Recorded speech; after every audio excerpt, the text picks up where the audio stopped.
Oke, review ayam gua yang berikutnya yaitu Truth Ear Gate ya.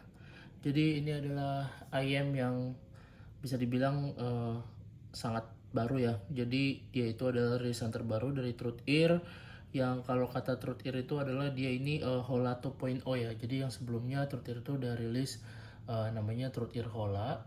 Nah sekarang dia bikin Truth Ear Gate namanya.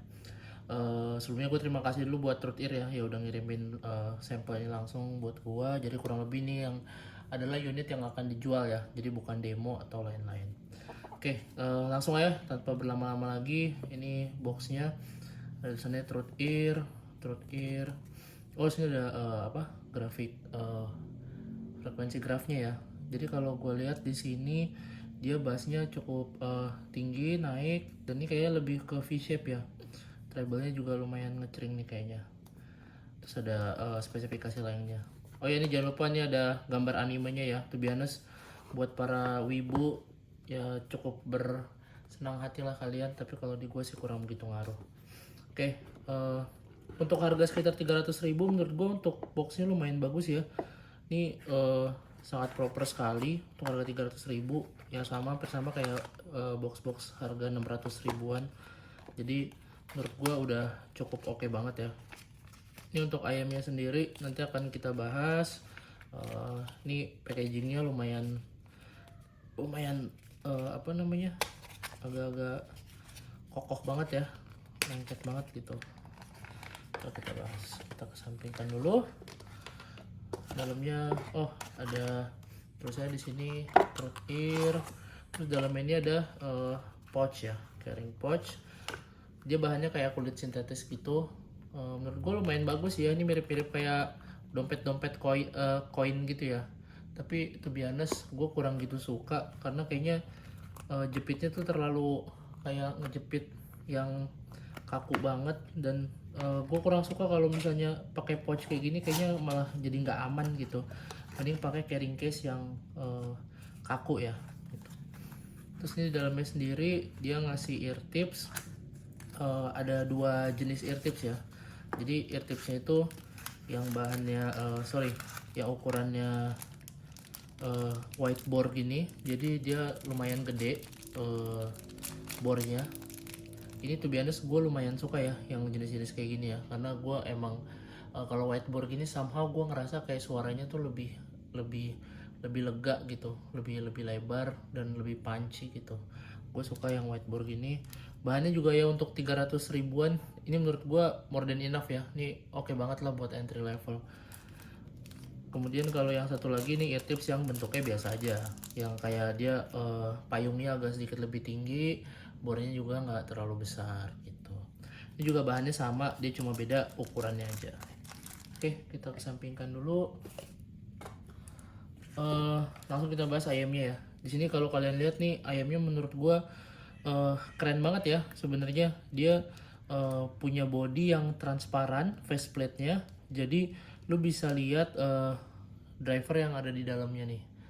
Ini menurut gue sih keren ya, secara desain gitu, yang bener-bener kelihatan karena ini bening. Biasanya kan kalau kayak misalnya shell gitu kan resin yang gak terlalu bening gitu ya. Kalau ini bening gitu. Bahannya plastik, tapi sorry to say ini menurut gue bahannya super duper kayak murahan banget ya.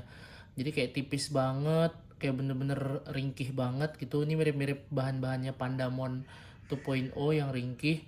Tapi ini kayaknya lebih tipis lagi gitu loh. Gua kurang gitu suka sih. Secara size sebenarnya nggak ada masalah, single dynamic driver, bahannya size-nya lumayan.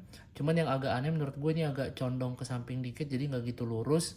Walaupun nozzle-nya standar aja ya bentuknya, baik dari sisi panjang maupun lebarnya. Cuman somehow gue ngerasa kalau kuping gue kan agak gede ya, jadi lu harus pakai ear tips yang lumayan besar gitu. Kayak di sini misalkan gue pakai Azla Setna Crystal ya. Ini pakem nih, istilahnya bagus lah kalau gue pakai ini. Tapi kalau misalnya gue pakai yang lain, gue kayak pakai Eletec Baroque Works yang lagi sering gue pakai, itu kadang masih suka agak lebih loose gitu. Jadi gue lebih prefer pakai yang agak-agak kaku. Mungkin teman-teman juga bisa pakai yang lebih kaku ya. yang kayak si Azla Setna Crystal ini untuk fittingnya sendiri. And then untuk konektornya dia udah 2 pin. Terus habis itu sini jacknya 3,5 mm ya, standar aja. Cuman yang gua nggak suka itu adalah ini kabelnya tuh model-model yang apa sih namanya, yang kayak lu tau gak sih kabel murah gitu nih. Nih misalnya gue contoh, gue ambil kabel Hidis ya, ini kabel duck dongle. Nah ini bahannya tuh mirip nih pak, kayak gini nih, kabel-kabel charger counter yang 15 ribuan nih. Nah mirip tuh kabelnya kayak itu. Gue to be honest, gue nggak terlalu suka sama kabelnya, cuman memang standar banget gitu, bener-bener aman banget gitu. Ibaratnya kalau dari sisi audio file, kurang audio file lah ya kan. Kalau audio file tuh biasanya lebih ke string yang kelihatan, yang lebih warnanya lebih terang gitu ya. Ini standar banget gitu. Oke, langsung aja kita bahas dari sisi suaranya ya. Pertama kita bahas dari sisi bassnya dulu. To be honest nih, menurut gue ini, gue pertama kali denger gue langsung bisa bilang oke, ini tuningannya fun banget. Gue akan ngerasa ini akan sangat menyenangkan untuk didengarkan karena dia punya bass tuh yang rumble-nya ini mungkin jadi langsung ini ya, attach ya ke gua gitu. Jadi rumble-nya itu dia punya sub bass yang dia tuh rumble-nya tuh nggak agak panjang, tapi impact-nya tuh pendek gitu. Jadi bukan yang yang panjang, yang dalam tapi speed-nya gitu ya. Jadi ini panjang tapi impact-nya tuh pelan gitu. Jadi kayak dan pendek. Jadi kayak dek dek dek dek dek, tapi panjang gitu. Nah, ini kesan megahnya tuh jadi terasa, cuman agak sedikit laid back buat gua.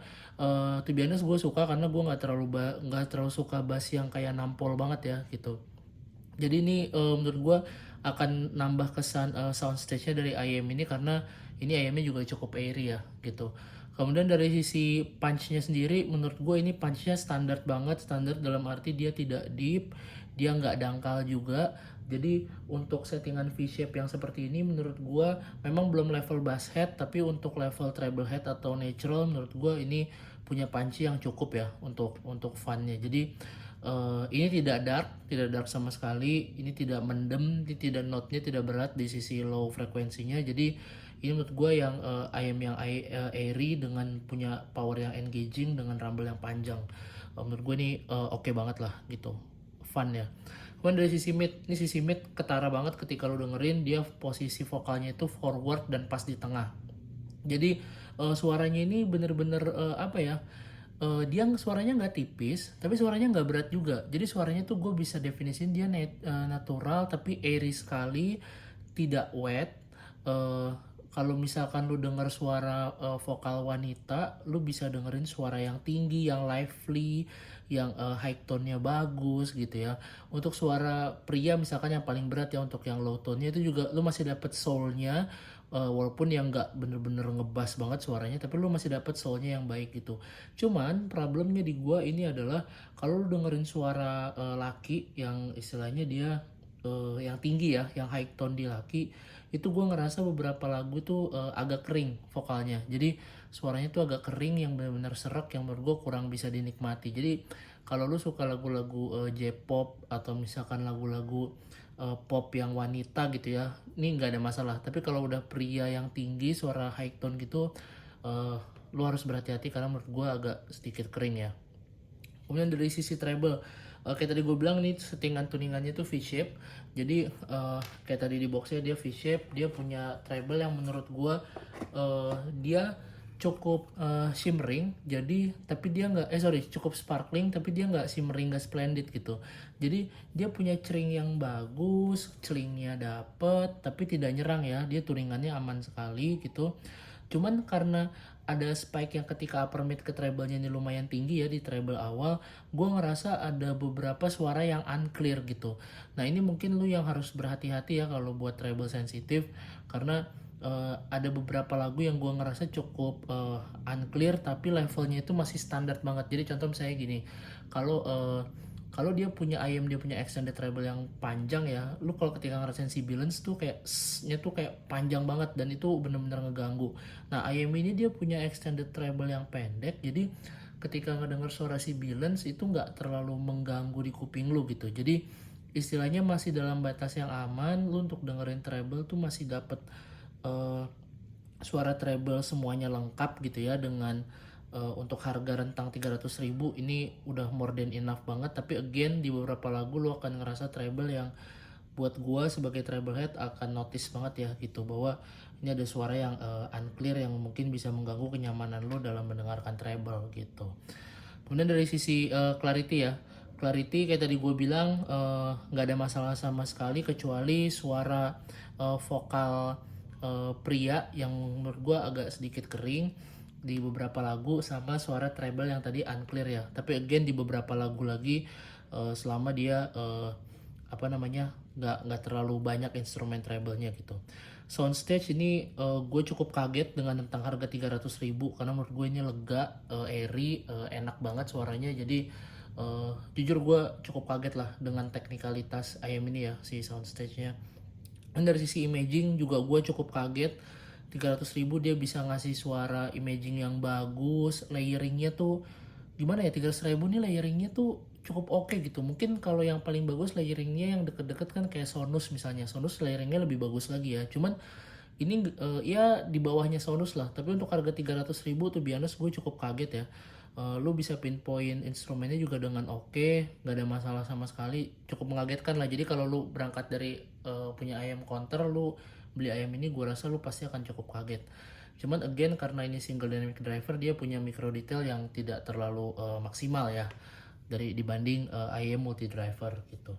Nah gue coba bandingin sama IM yang gue punya, tapi sorry banget gue cuma punya IM di rentang harga yang sama, yaitu yang sangat jadul, yang gak jadul-jadul banget sih ya, yaitu Tin Hi-Fi C2. Ini adalah IM yang harganya mirip-mirip lah ya gitu. Nah kalau dari sisi fitting sebenarnya nggak ada masalah, dua-duanya sama-sama enak. Cuma kalau dari bahan udah jelas nih bahannya lebih worth it ya, kayak full logam gitu. Ini build quality-nya jauh lebih worth it dibanding si Gate gitu.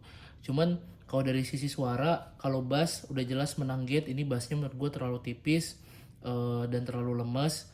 Kemudian kalau dari sisi vokal, menurut gue keduanya nih masih ada plus minusnya masing-masing ya. Tapi gue lebih pegang si Gate kalau untuk vokal ya, karena dia masih apa namanya punya lively voice. Untuk yang di tone high tone-nya dia lebih enak gitu. Kemudian dari sisi treble, gue akan lebih megang si Tin Hi-Fi C2 karena treble-nya di sini dia lebih sparkling ya, jelas dia memang lebih bright di sini, jadi gue pegang ini gitu. Tapi di samping itu, selain itu kalau kayak soundstage udah jelas menang Gate, ini airy dan luas dibanding Tin Hi-Fi C2. Kemudian dari sesi technicality juga jelas jauh si Gate lebih menang karena ini cenderung flat aja gitu ya untuk sisi apa namanya, sisi suara imaging 3D imagingnya gitu. Jadi paling itu aja impresi dari gua. Kesimpulannya adalah kalau misalkan lu nyari IM dengan box bergambar anime, kemudian yang harganya 300 ribuan, by the way dia ada opsi yang with kabel mic sama yang without mic, dengan suara tuningan V-shape yang menurut gue sangat fun untuk didengerin untuk harga 300.000 dan cukup mengagetkan ya technicality-nya. Gue rasa ini layak banget untuk dibeli, tapi drawback-nya itu adalah dia bahannya yang menurut gue cukup sangat murah banget, jadi kurang begitu bagus ya ketimbang kompetitornya misalnya yang agak lama tuh kayak Tin Hi-Fi C2. Tapi di samping itu menurut gue ini overall ini worth to buy lah. Jadi mungkin ayam ini menurut gue bisa jadi hype di tahun 2024. Jadi kalau kalian pengen beli, silahkan kalian cari aja di toko online. Mungkin itu aja impresi dari gue. Kalau ada masukan silahkan klik di kolom komentar, di type apa aja terserah, bebas. Kalau gue bisa jawab akan gue jawab. Kalau mau subscribe silahkan subscribe. Kalau enggak subscribe aja lah. Gue udah mulai capek sih sebenarnya, cuman kayak ya biar gue semangat dikit lah ya. Oke, yaudah gitu aja. Don't forget trust your own ears. Goodbye everyone.